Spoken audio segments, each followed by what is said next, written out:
The candles flickered between them like dying stars.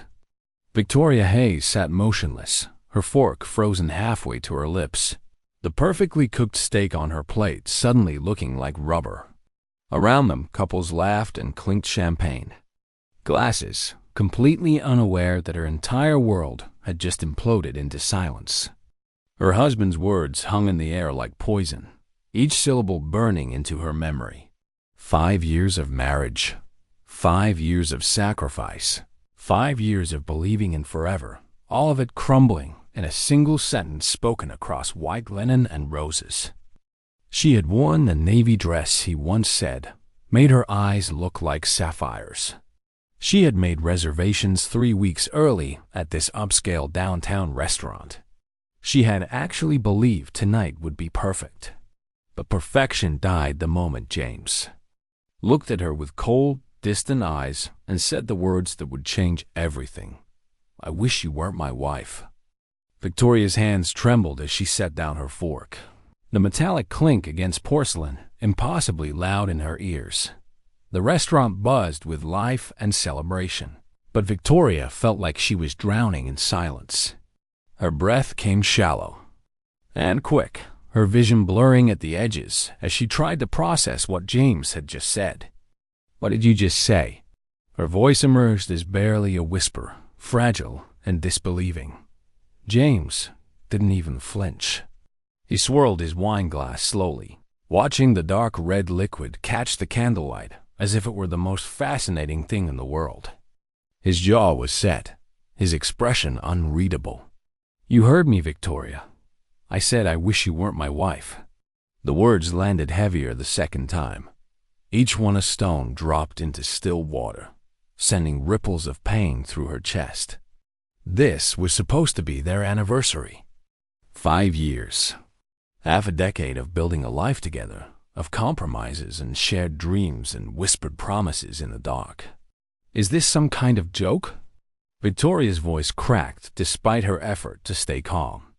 She pressed her napkin against her lap, crumpling the soft fabric in her fists to stop her hands from shaking.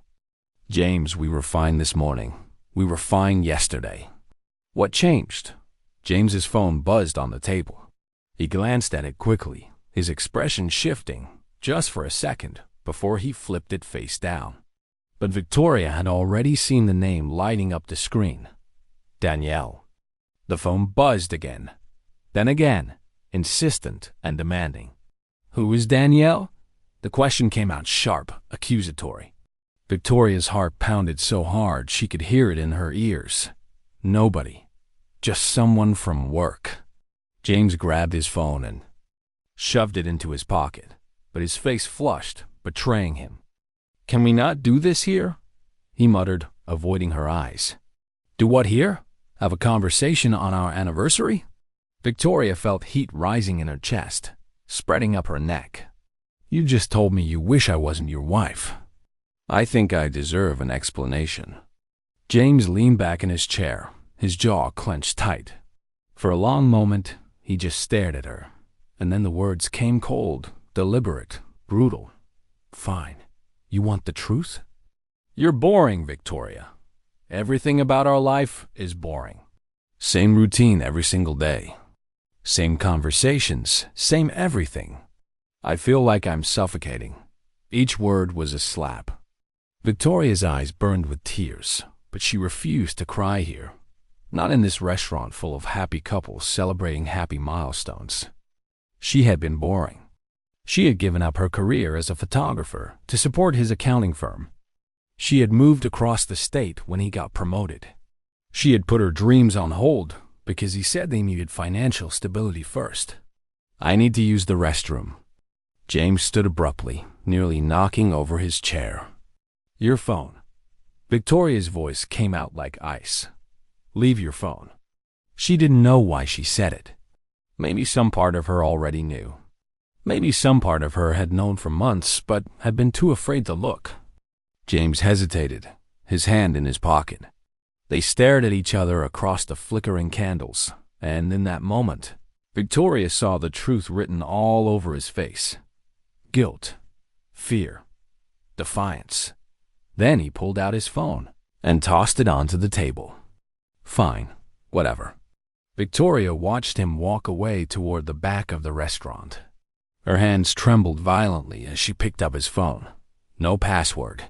He had removed it 3 months ago, claiming he wanted to be more transparent. She had thought it was sweet.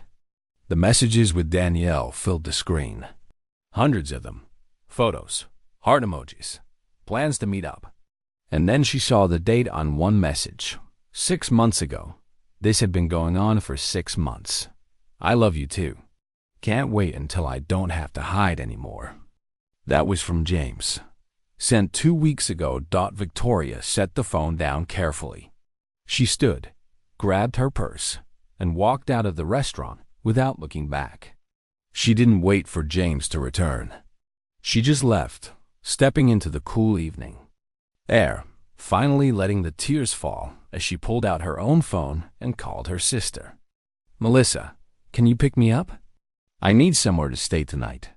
Sunlight streamed through unfamiliar curtains, and for a brief, merciful moment, Victoria forgot where she was. Then it all came rushing back. The anniversary dinner, James's cruel words, the text messages. She was in Melissa's guest bedroom, still wearing the navy dress from last night, now wrinkled and twisted around her body. Her phone sat on the nightstand, the screen lighting up with notifications. 27 missed calls from James, 18 text messages. She didn't need to read them to know what they said. The first one she had glanced at around midnight said it all. Where did you go? We need to talk about this like adults, not like adults. As if she was the one acting childish. As if she was the one who had betrayed their marriage. A soft knock on the door interrupted her spiraling thoughts. Victoria, you awake? Melissa's voice was gentle. Yeah, come in. Her sister entered carrying a mug of coffee and a plate of toast.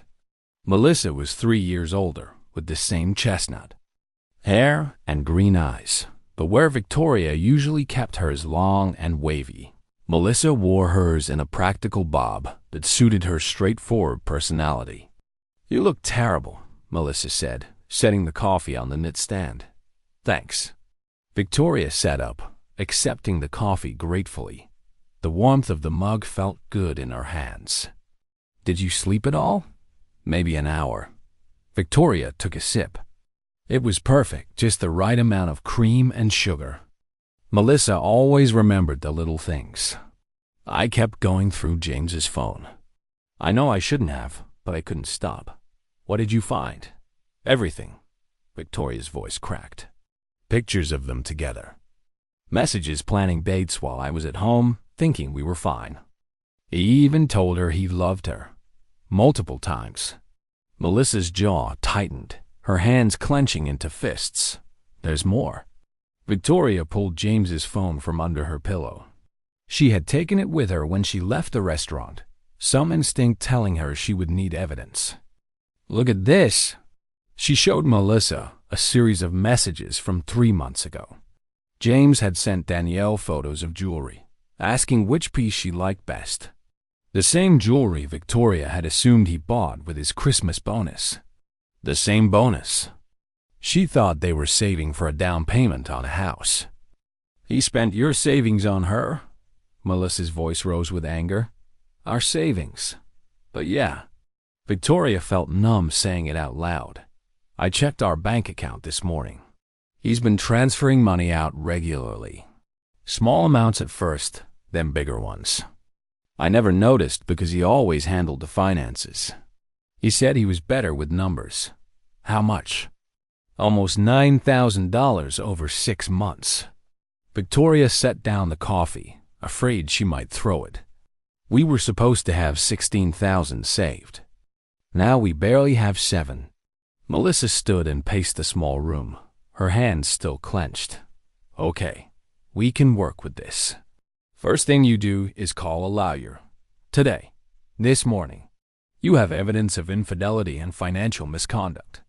No judge will let him get away with this. I don't know any divorce lawyers. I do.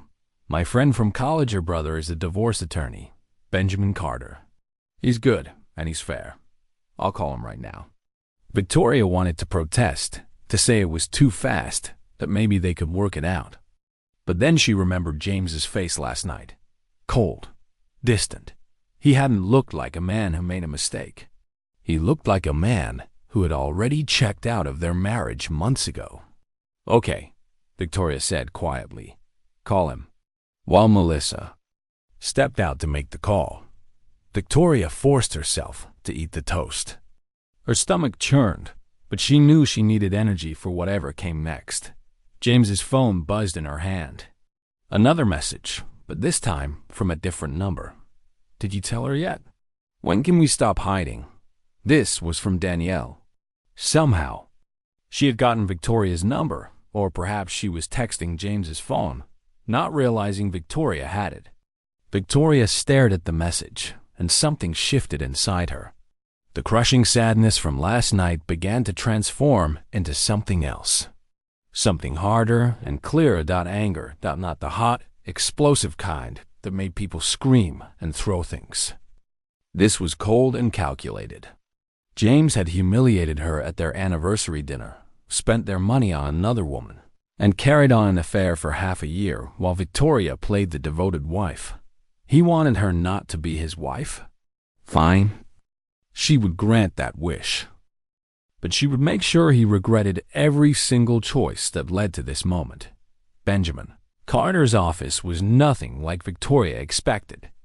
She had pictured dark wood paneling and intimidating law books, but instead, the space was bright and modern, with blue chairs and abstract art on the walls. The attorney himself was younger than she anticipated, maybe in his early 40s, with kind eyes behind wire-rimmed glasses. "Thank you for seeing me on such short notice," Victoria said as she and Melissa settled into the chairs across from his desk. "Your situation warrants urgency." Benjamin opened the leather folder and clicked his pen. "Melissa gave me a brief overview on the phone, but I need to hear everything from you. Start from the beginning." Victoria took a breath and told him everything. The anniversary dinner, James's cruel words, the messages on his phone, the missing money. As she spoke, Benjamin took notes, his expression neutral but focused. When she finished, he set down his pen. "Do you still have your husband's phone?" "Yes." Victoria pulled it from her purse. "Is that legal?" "I took it when I left the restaurant." "It's a gray area, but given that you're married and the phone was left in your presence, we can work with it.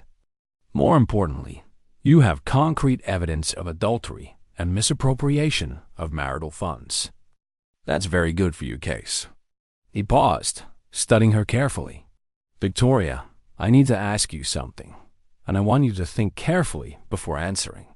What do you want from this divorce?" "What do you mean?" "Some clients want revenge. Some want to hurt their spouse financially. Some just want it over with as quickly as possible. What matters most to you?" Victoria considered the question. Last night, she had wanted James to hurt the way she was hurting. This morning, she had wanted him to pay for what he did. But sitting here now, in this quiet office with Melissa beside her, a path forward in front of her, she realized what she truly wanted. "I want what's fair," she said slowly. "I want half of everything we built together. I want compensation for the money he spent on her. And I want to move on with my life without him in it." Benjamin nodded, a slight smile touching his lips. "That's the best answer you could have given. Revenge is expensive and time-consuming. Fair is achievable." For the next hour, they went through details. The house they rented together, their joint bank account, James's retirement fund from his job, the car payments. Benjamin explained that because they lived in an equitable distribution state, the court would divide their assets fairly, though not necessarily equally. The evidence of James's affair and financial misconduct would work strongly in Victoria's favor. "I'll file the divorce petition this week," Benjamin said. "Given the evidence, I'm confident we can push for a favorable settlement. In the meantime, I need you to do several things. First, Open your own bank account today and have your paychecks deposited there. Second, gather every financial document you can find. Third, document everything. If James contacts you, save the messages. If he shows up at your sister's house, write down what happens. What about the house? Victoria asked. My name is on the lease too. You have every right to go there and remove your personal belongings. I'd suggest doing it sooner rather than later, preferably when James isn't home. Take photos of everything before you pack it, in case there's any dispute later about what belongs to whom. After the meeting, Victoria and Melissa sat in the parking lot, both processing everything. This is really happening, Victoria said quietly. Are you ready to go to the house? Melissa asked, as ready as I'll ever be. They drove across town in silence. When they pulled up to the small two-bedroom house she had shared with James for 3 years, Victoria felt her chest tighten. The lawn needed mowing. The shutters she had painted last spring looked cheerful and out of place. This was supposed to be their home, their starting point before they bought something bigger, had kids, grew old together. Let's make this quick, Victoria said, unlocking the front door. Inside, everything looked exactly as she had left it yesterday morning. Her coffee mug still sat in the sink. The throw blanket she always used was draped over the couch. Mail was stacked on the counter, unopened. She felt like a ghost walking through a life that no longer belonged to her. I'll get the bedroom, Melissa said. You grab whatever paperwork you can find. Victoria went straight to the small office they used as a shared workspace. She pulled out the filing cabinet and began removing folders. Bank statements, insurance papers, tax documents, James's pay stubs, her old photography contracts from before she quit. She stuffed everything into a canvas bag. In the back of the bottom drawer. Her hand touched something she didn't recognize, a small velvet box. Victoria pulled it out and opened it. Inside was a delicate silver bracelet with a small charm in the shape of a letter DD4. Danielle. Victoria stared at the bracelet, her vision blurring. This was in their home. James had bought this and hidden it here, probably waiting for the right moment to give it to Danielle. How many other secrets were tucked away in this house? How many times had he lied to her face while planning his future with someone else? She closed the box with a snap and threw it in the bag. Benjamin said to document everything. This was evidence of ongoing deception. Victoria, come look at this, Melissa called from the bedroom. Victoria found her sister standing in front of the open closet, holding a garment bag. Inside was a red dress, tag still attached. Size 4. Victoria was a size 8. He was keeping her clothes here. Melissa's voice was incredulous. Apparently, Victoria felt that cold anger again, settling into her bones like ice. They spent another 30 minutes, packing, clothes, shoes, toiletries, the few pieces of jewelry that actually belonged to Victoria. Photos of her family. When they were done, she took one last look around the bedroom. The bed was unmade from yesterday morning, when she had kissed James goodbye, thinking it was just a normal Thursday. I'm never coming back here, Victoria said quietly. Good, Melissa replied. You deserve so much better than this place and that man. As they loaded the car, Victoria's phone rang. James. She declined the call, but moments later, a text appeared. I know you took my phone. That's theft. Bring it back now, or I'm calling the police. Victoria showed the message to Melissa, who snorted. Let him call. The police will laugh at him. Another text came through. Danielle means nothing. You're blowing this out of proportion. Come home so we can talk. Victoria blocked his number and climbed into the car. She didn't owe James a conversation. She didn't owe him anything except divorce papers. And he would be getting those soon enough. 3 days after moving in with Melissa, Victoria stood in the kitchen making tea when someone pounded on the front door. She knew immediately who it was. James had a specific way of knocking, aggressive and impatient. "Don't answer it," Melissa said, coming down the stairs. It was barely 7 in the morning. The pounding continued. "Victoria, I know you're in there. We need to talk. Right now." "I'm calling the police." Melissa reached for her phone. "No, wait." Victoria set down her mug. "I'll talk to him. But you stay close, okay?" She opened the door but kept the chain lock engaged. James stood on the porch, and he looked terrible. His shirt was wrinkled, his hair uncombed, dark circles under his eyes. "What do you want, James?" "Let me in, please. We need to discuss this situation like adults." "There's nothing to discuss.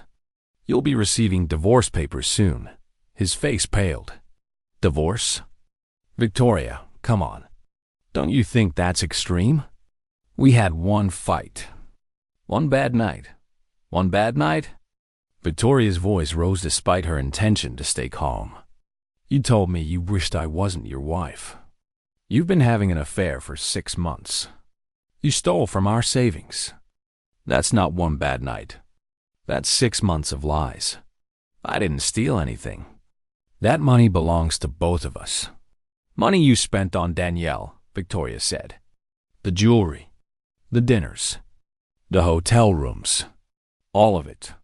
I saw the receipts, James." He ran his hand through his hair, a gesture she used to find endearing. Now it just looked pathetic. "Okay, yes, I made mistakes. I admit that. But divorce? Can't we go to counseling or something? Work through this? Work through this?" Victoria laughed a harsh sound. "You don't get to blow up our marriage and then act like counseling will fix it. You made your choice. You chose Danielle. I didn't choose her. I choose you. I'm here, aren't I? I'm fighting for us. You're not fighting for us. You're fighting because you got caught." Victoria saw Melissa hovering in the hallway behind her, phone in hand, ready to call for help if needed. "You didn't fight for us when you started texting her. You didn't fight for us when you took her on dates. You didn't fight for us at our anniversary dinner when you looked me in the eye and said you wished I wasn't your wife." I was angry that night. I said things I didn't mean. "No, James. You said things you did mean, but wished you hadn't said out loud." Victoria took a breath. "Is Danielle done with you? Is that why you're here? Did she leave you when she found out you're broke now?" His silence was answer enough. His jaw clenched, and his eyes wouldn't meet hers. "That's what I thought." Victoria felt a grim satisfaction. She didn't sign up to be with a man going through a messy divorce. She wanted the version of you that had money and could take her places. Now that's gone. So is she. That's not fair. Fair? Victoria's control finally snapped. "You want to talk about fair? I gave up my career for you. I moved away from my friends for you. I supported every single decision you made, and you repaid me by cheating and stealing and humiliating me in public. Don't you dare talk to me about fair." James's face hardened. "You're making a huge mistake. If you go through with this divorce, you'll regret it. Is that a threat? It's a fact. You think you'll be fine on your own? You haven't worked in 3 years, Victoria. You have no income. You'll have nothing." "I'll have my self-respect," Victoria said quietly. "That's more than you'll ever have." Before James could respond, Melissa stepped forward, holding a manila envelope. "These are for you. Divorce papers. You've been served." Benjamin had dropped them off yesterday with instructions to give them to James at the first opportunity. Victoria had planned to mail them, but this worked better. James stared at the envelope like it might bite him. "Take them," Melissa said firmly. James snatched the envelope from her hand. "This isn't over." "Yes, it is." Victoria closed the door, engaging the deadbolt and the chain lock. Her hands were shaking, but she felt stronger than she had in days. Through the door, she heard James shout, "You'll come crawling back. You always do. But Victoria knew the truth. She would never crawl back to a man who treated her as disposable. She would never beg someone to love her the way she deserved. Whatever came next, she would face it alone and whole, rather than with James and broken. You okay? Melissa put a hand on her shoulder. Yeah, Victoria said, surprised to find it was true. I really am. 1 week after serving James the divorce papers, Victoria sat in Benjamin Carter's office again, but this time she felt different, less like a victim and more like someone taking control of her life. She had spent the past week digging through financial records, and what she found made her sick.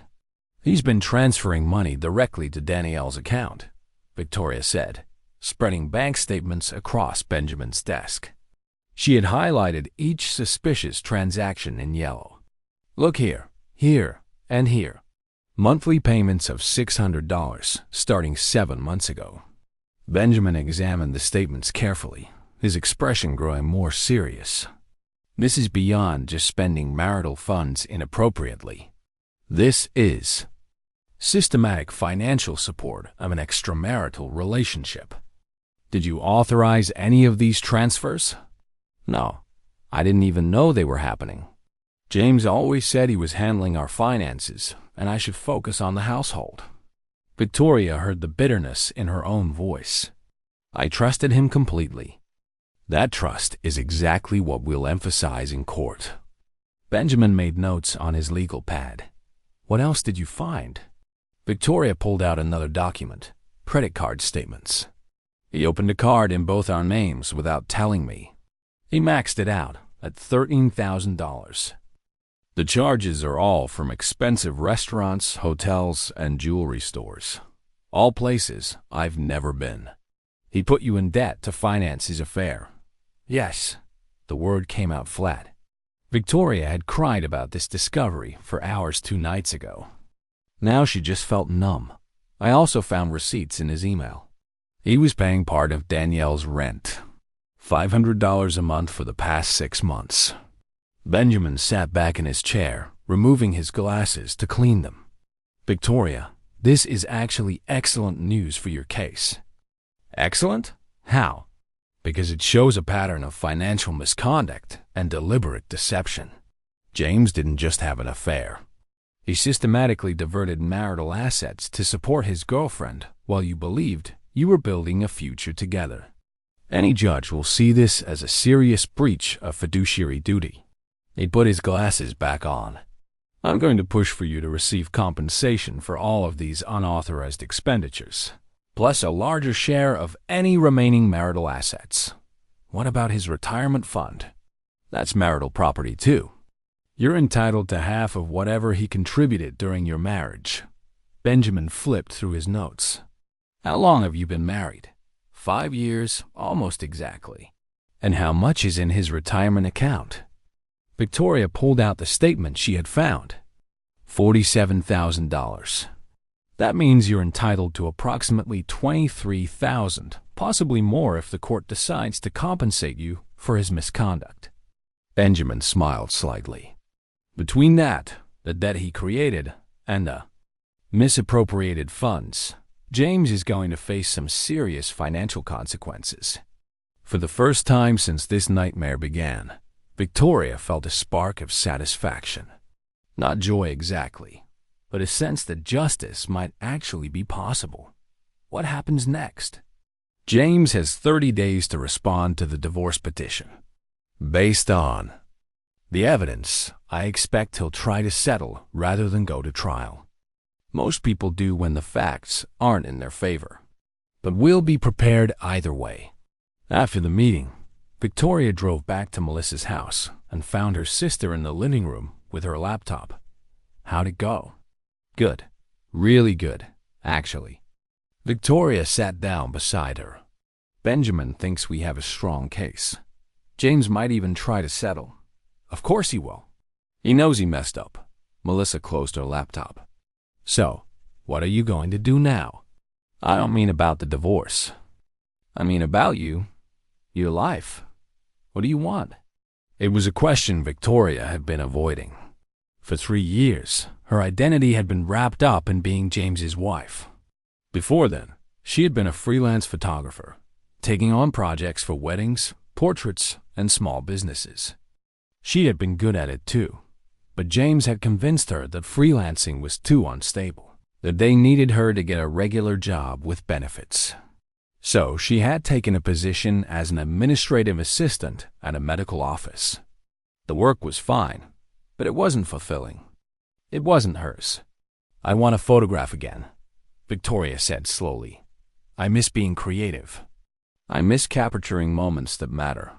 I miss feeling proud of my work." "Then do it." Melissa opened her laptop again. "Look, I've been researching. There are tons of photographers looking to build their portfolios. You could start small, offer mini sessions, and see where it goes. I don't have the money to invest in equipment right now. You have a camera. You have skills. That's enough to start." Melissa pulled up a website. "Look at this. It's a platform for freelancers. You create a profile, list your services, and clients come to you. No overhead costs except your time." Victoria looked at the screen. The idea was terrifying and exciting at the same time. What if she had lost her touch? What if no one wanted to hire her? But then again, what did she have to lose? She was already starting over in every other aspect of her life. Why not this too? "Okay," Victoria said. "I'll do it. I'll create a profile tonight." "That's my sister." Melissa squeezed her hand. "James tried to make you small. Now you get to show him exactly how wrong he was." That evening, Victoria sat at Melissa's kitchen table with her old portfolio open on one screen and the freelancer platform on another. She hadn't looked at her photography work in 3 years, and seeing it now made her both sad and hopeful. These images, these portraits and landscapes and captured moments, represented a version of herself she had almost forgotten existed. A version that was confident and creative, and didn't apologize for taking up space. She uploaded her best pieces and wrote a profile description, keeping it simple and honest. "Portrait photographers specializing in authentic, emotional storytelling. I believe every person has a story worth capturing, and I help them tell it through images that matter." Before she could second-guess herself, she hit publish. The next morning, she woke to find 2 messages from potential clients. One needed family portraits for a holiday card. Another wanted headshots for a new business. Victoria stared at the messages, her heart racing. This was real. People wanted to work with her. She responded to both, setting up calls to discuss their needs and her rates. By the end of the day, she had signed contracts for both projects. The money wouldn't be much at first, but it was hers, earned by her skills and her effort, not dependent on James or anyone else. When Melissa came home from work, Victoria was editing photos at the kitchen table, completely absorbed in her work. "Look at you," Melissa said. "You're glowing." Victoria looked up, surprised to find herself smiling. "I got 2 clients today. Real paying projects. That's amazing." Melissa hugged her tight. "I'm so proud of you." "I'm proud of me too," Victoria said, and meant it. For the first time in a long time, she felt like herself again. Not James's wife. Not a woman whose husband cheated on her. Just Victoria, doing work she loved and building a future on her own terms. The family portraits came together beautifully. Victoria had spent hours with the Martinez family, capturing their laughter, their chaos, their love. When she sent the final edited photos, Mrs. Martinez responded within minutes. "These are perfect. You captured exactly who we are. Thank you so much." Victoria saved the message in a folder she labeled Wins. She needed to remember these moments, especially on days when James's divorce tactics tried to drag her down. And there had been many of those days over the past month. True to his word, James was fighting the divorce with everything he had. He claimed Victoria had been aware of all his spending. He said she had given verbal permission for the credit card. He even tried to argue that the money he transferred to Danielle was a loan he expected to be repaid. All lies. But lies that had to be addressed and disproven, which meant more meetings with Benjamin, more paperwork, more stress. But Victoria refused to let James's tactics consume her. While he played games in court, she built her business. After the Martinez family, she photographed a couple's engagement session. Then came headshots for a local real estate agent. Her portfolio was growing, and so was her confidence. "You should meet Andrea," Melissa said one evening over dinner. "She's a friend from my book club. She runs a wedding planning business and is always looking for photographers to collaborate with. I don't know if I'm ready for weddings yet." "Victoria, you're more than ready. Stop selling yourself short." Melissa pulled out her phone. "I'm texting her right now." 2 days later, Victoria met Andrea Walsh at a coffee shop downtown. Andrea was in her mid-40s, with silver-streaked hair and an energy that filled the room. She arrived with a portfolio of past weddings and a warm smile. "Melissa showed me your work," Andrea said after they ordered. "Your portraits are exactly what I've been looking for. Authentic, emotional, real. That's rare. Thank you." Victoria felt herself blushing. She wasn't used to direct compliments about her work anymore. "I'm going to be honest with you," Andrea leaned forward. "I've been running my planning business for 12 years, and I'm at the point where I'm turning down clients because I can't handle all the photography myself. What I need is a photography partner, someone who can handle the visual storytelling while I manage the logistics." "A partner? Like an actual business partner?" "Exactly like that. Equal split on wedding packages, collaborative decision-making, shared client base. We could build something really special together." Andrea pulled out a folder. "I've drawn up a basic proposal. Nothing official yet, just an outline of how I think it could work. Take a look and tell me what you think." Victoria read through the proposal, her heart beating faster with each page. Andrea was proposing they form a partnership combining their skills to offer complete wedding, planning, and photography packages. The financial projections were conservative but promising. "This is incredible," Victoria said. "But I have to be honest with you. I'm going through a divorce right now. It's messy.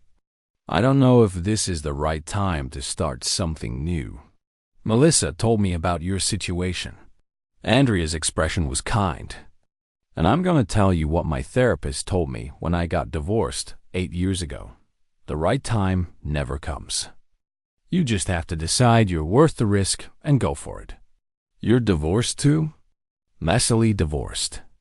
My ex tried to claim he deserved half of my business, even though he never contributed a single hour of work to it."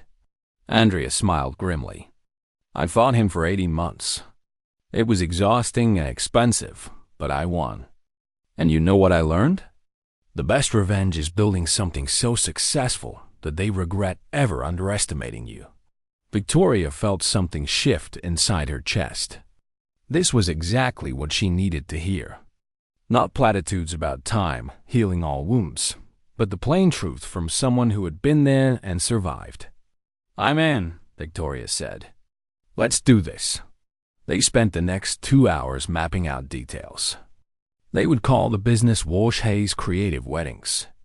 Andrea had office space they could use. They would start by reaching out to Andrea's existing network and building from there. It was exciting and terrifying and felt more right than anything had in years. When Victoria got back to Melissa's house that evening, she found her sister making dinner. "So, how'd it go?" "I'm starting a business." Victoria couldn't stop smiling. "Andrea and I are going to be partners." Melissa dropped her spoon and hugged Victoria so tight she could barely breathe. "I'm so happy for you. This is exactly what you need right now." "I know. It feels like everything is finally moving in the right direction." Victoria's phone buzzed. Another email from Benjamin's office.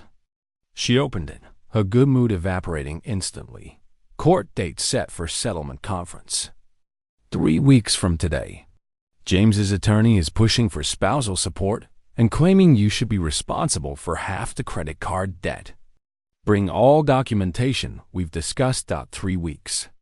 In 3 weeks, she would sit across from James in a conference room and negotiate the end of their marriage.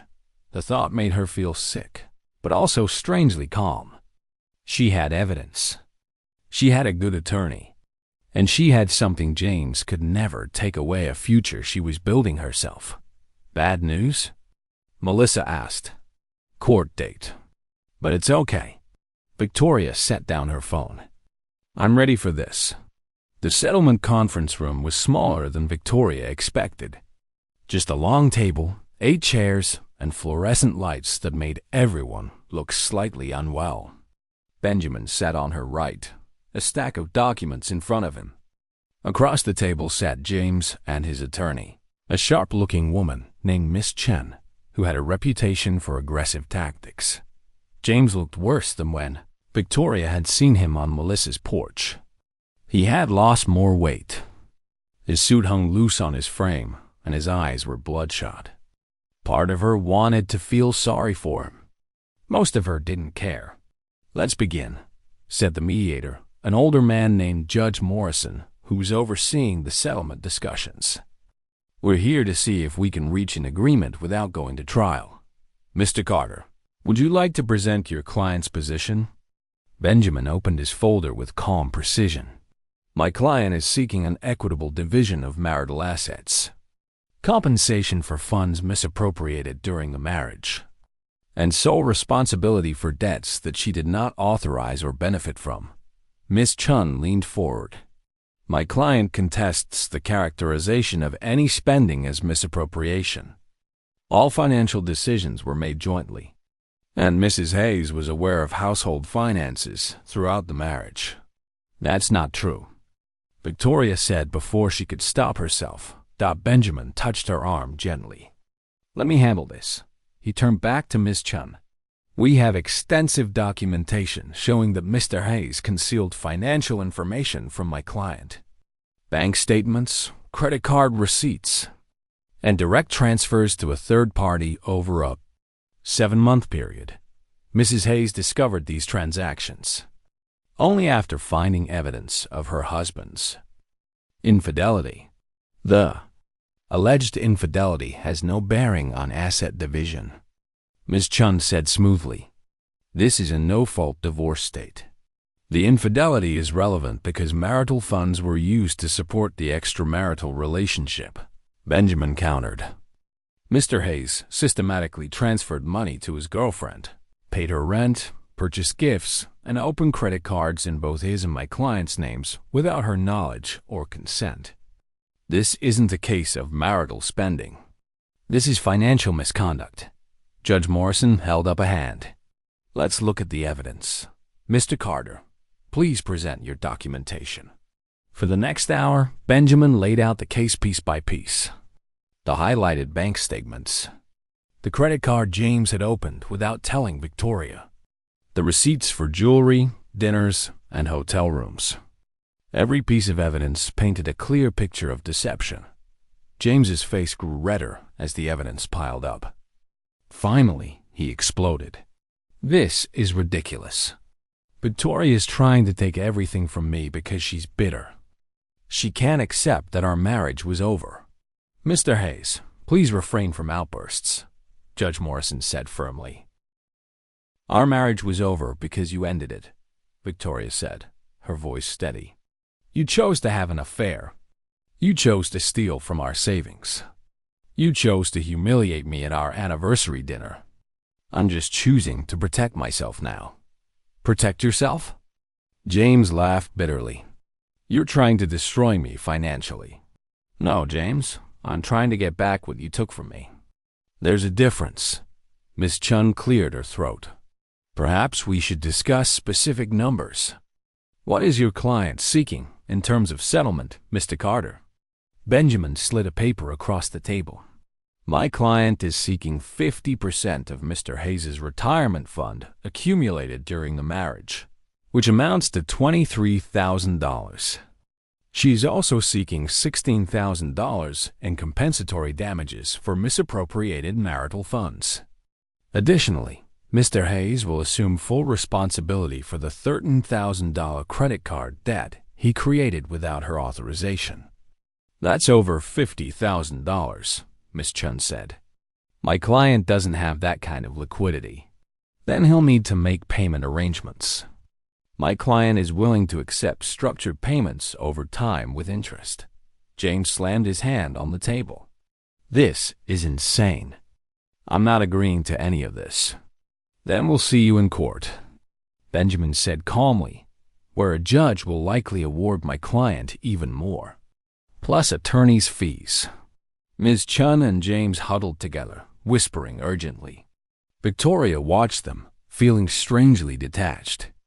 This was the man she had planned a future with, the man she had trusted completely. Now he was just a stranger on the other side of a table, arguing about money and blamed Dot. After several minutes, Miss Chun spoke. We need time to review the evidence and discuss options with our client. Can we reconvene next week? Agreed, Benjamin said Dot as everyone gathered their papers. James suddenly stood and walked around the table toward Victoria. She tensed, but Benjamin was already between them. I just want to talk to her, James said. Alone, please. Absolutely not, Benjamin replied. All communication goes through attorneys. Victoria, please. James's voice cracked. This doesn't have to be like this. We can still work it out. I made mistakes, but we can start over. Danielle is gone. It's just us now. Victoria stood slowly, meeting his eyes. She saw desperation there, and maybe genuine regret. But she also saw the same selfishness that had led him to cheat in the first place. He didn't want her back because he loved her. He wanted her back because his plan had fallen apart. James, we can never go back. Even if I wanted to, which I don't, the trust is gone. You destroyed it.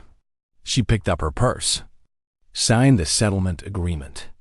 Move on with your life. Let me move on with mine. She walked out of the conference room without looking back, Benjamin following close behind Dot in the hallway. She finally let out the breath she had been holding. You did great in there, Benjamin said. Very composed. I don't feel composed. I feel like I might throw up. That's normal. But you stood your ground, and that matters. He checked his watch. I'll call you as soon as I hear from Miss Chun. Based on James's reaction, I think they'll settle. He knows he'll lose if this goes to trial. That evening, Victoria sat in Melissa's living room, staring at her phone. Part of her expected James to call, to text, to show up at the door. But there was nothing, just silence. And in that silence, Victoria finally understood something important. She didn't need James's apology. She didn't need his regret. She didn't need him to understand what he had lost. She just needed to keep moving forward. 2 days later, Benjamin called with news. James's attorney just contacted me. He's willing to settle. He'll agree to your terms in exchange for you waiving any future claims against his income. Victoria didn't hesitate. I agree. Draw up the papers. I'll have them ready by the end of the week. Congratulations, Victoria. You're about to be officially divorced. She hung up and looked out the window. The sun was setting, painting the sky in shades of orange and pink. She felt tired, relieved, sad for what she had lost. But underneath all of that, she felt something else. Something that felt suspiciously like hope. The courthouse was busy on a Thursday morning.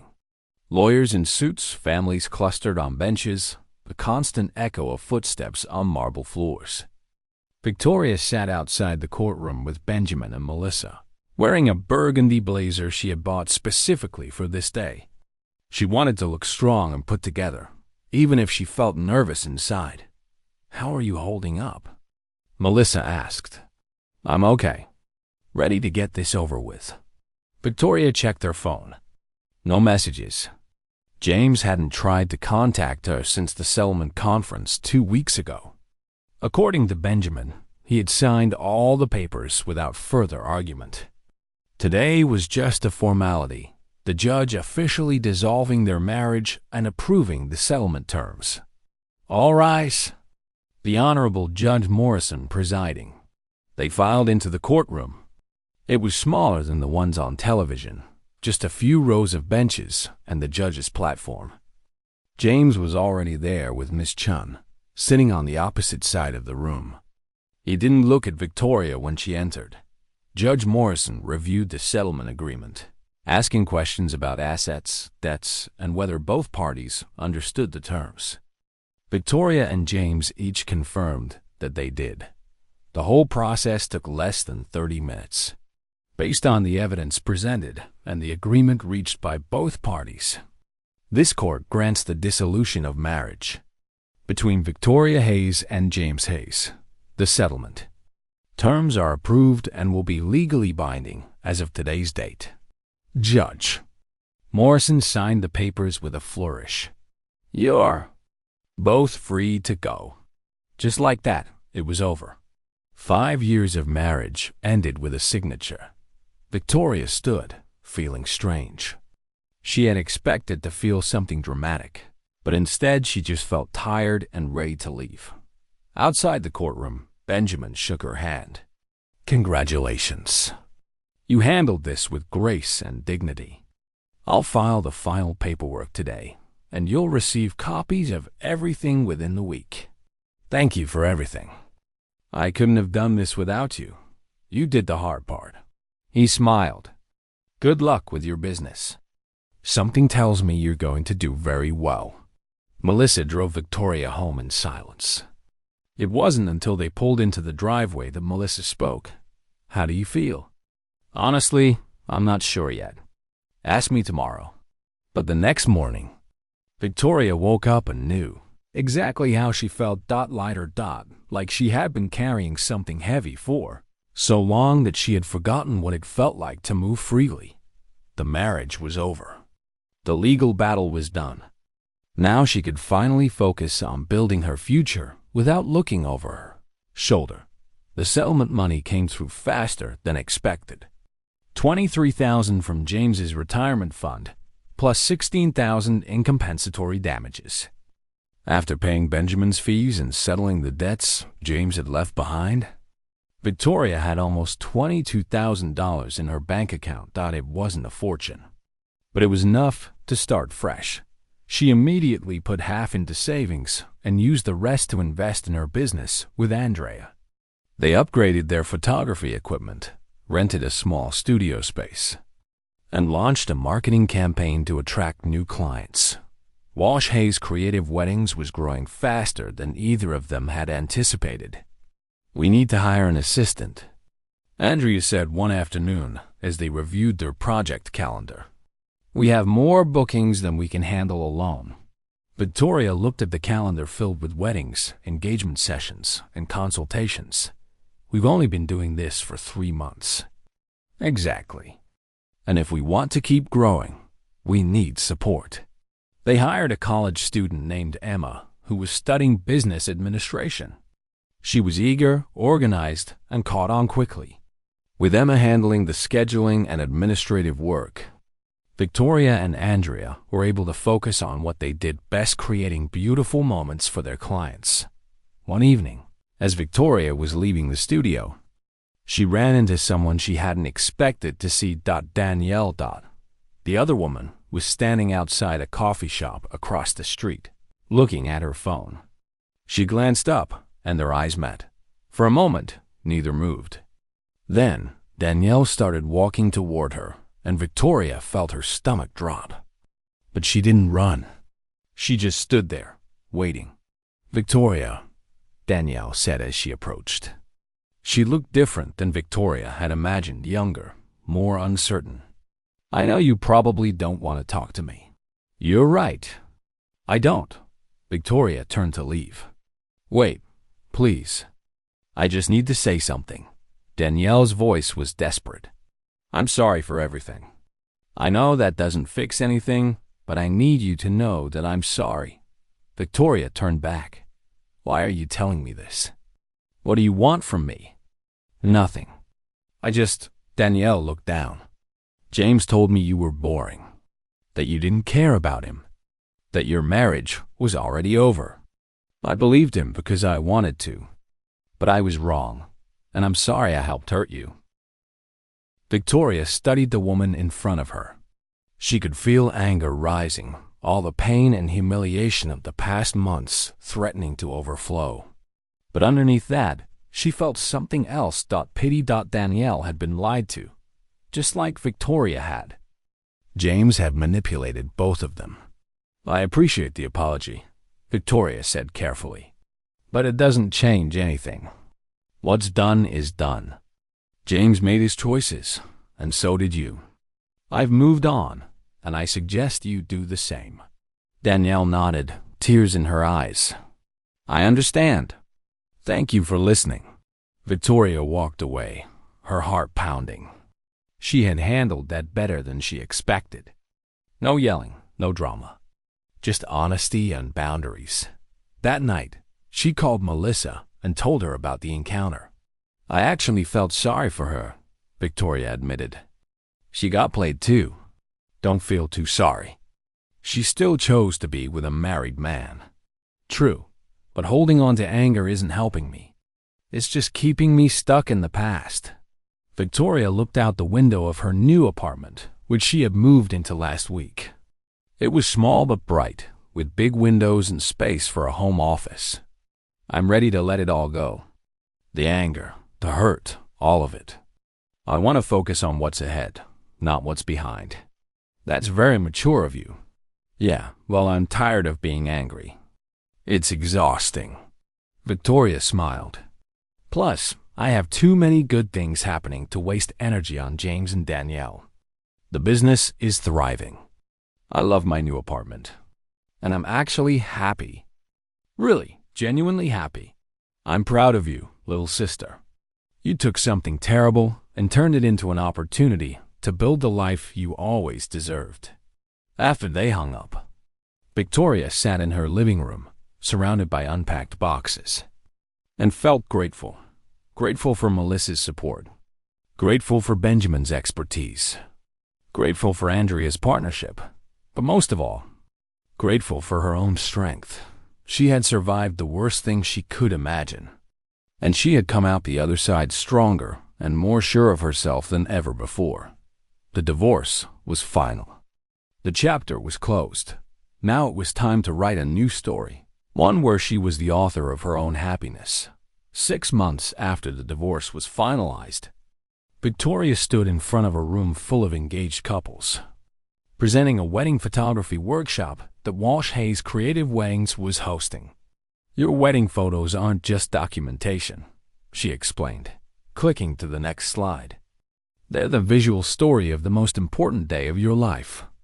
The moments between moments, those are what you'll treasure 20 years from now. The audience took notes, asked questions, and several couples approached her afterward, wanting to book consultations. This was their 4th workshop, and each one had been more successful than the last. You're a natural at this, Andrea said later as they packed up their materials. Have you ever thought about teaching full-time? I love the photography too much to give it up, but maybe we could do both. Workshops could be another revenue stream. Exactly what I was thinking. Andrea grinned. We make a good team. That evening, Victoria sat in her apartment, looking at the framed photos on her wall, images from her recent weddings, moments of joy she had been privileged to capture. Her camera sat on the desk, ready for tomorrow's session. For the first time in her adult life, she felt financially secure and creatively fulfilled. Her phone buzzed with a message from a number she didn't recognize. Hi, Victoria. This is Marcus, Andrea's friend from her book club. She mentioned you might be interested in getting coffee sometime. No pressure. Just thought it might be nice to meet. Hope you're having a good evening. Victoria stared at the message. Part of her was curious. She had been alone for over a year now, and while she enjoyed her independence, sometimes she felt lonely, but another part of her was scared. What if she made the same mistakes? What if she ignored red flags again? She thought about it for a long moment, then typed back, "Hi Marcus. Coffee sounds nice. How about Saturday afternoon?" She wasn't looking for a relationship. She wasn't trying to replace what she had lost. But maybe, just maybe, she was ready to be open to new possibilities. Because the truth was, James hadn't broken her. He had freed her to discover her own strength, freed her to build a business she loved, freed her to become the woman she was always meant to be. The best revenge hadn't been destroying James or making him suffer. The best revenge had been proving him wrong. She wasn't boring. She wasn't suffocating. She was capable and creative and worthy of love and success. She was exactly who she had always been, just finally free enough to show it. 1 year after the worst night of her life, Victoria Hayes had become the author of her own story, and it was a story worth living. Moral of the story: when someone shows you who they really are, believe them the first time. True strength isn't found in holding on to relationships that diminish you, but in having the courage to walk away and rebuild. The greatest act of self-love is choosing yourself, even when it's terrifying, even when it's hard, even when you're starting from zero.